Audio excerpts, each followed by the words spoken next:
You want huge delts, but you keep doing the same terrible exercises that a lot of other people are doing for delts that at the best case scenario just aren't ideal, and the worst case are just a damn waste of time. We're gonna show you what they are, make sure you're not doing them, and show you how to either modify them or use entirely different exercises that are way better so you can finally have freaky delts and get the tension you need. Guys, for a lot of this shoulder training, what ends up happening is 3 mistakes are made. Let me talk about all 3 and how you can obviate them. The first mistake that's made is oftentimes cutting the range of motion substantially and cutting it away from the deep stretch, in which training is most productive for hypertrophy. So instead of doing mid-range of motion shoulder press stuff, try to think about getting as deep of a stretch as you can in every single movement, especially ones where the forces align, and then you're really, really good to go. That is a big fix that'll let you use less weight, save your joints, and make you even more jacked.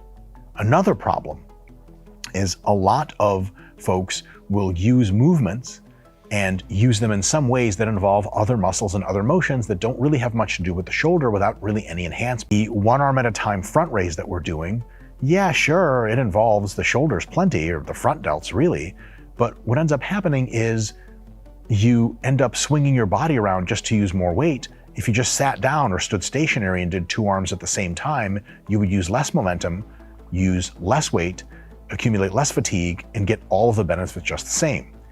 A lot of times this happens in a shoulder press, which turns into a push press with leg drive. Nothing wrong with a dedicated planned push press, but if you call your push press the shoulder press instead and pretend that that's the same thing, you're going to be in for a lot of fatigue accumulation and using way bigger loads than you ever have to.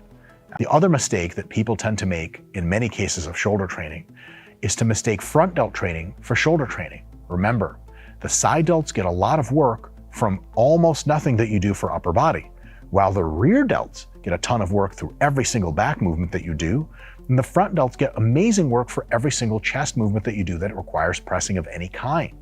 Side delts also, visually, stick out to your sides. The reality of shoulder training to get bigger shoulders, especially ones that give you that awesome look, is that you're gonna have to train your side delts a lot, and a lot of times that's not glorious training. And listen, it sucks, I know, but that's what gets you bigger shoulders. Give some thought to those sort of mistakes, stay away from making them.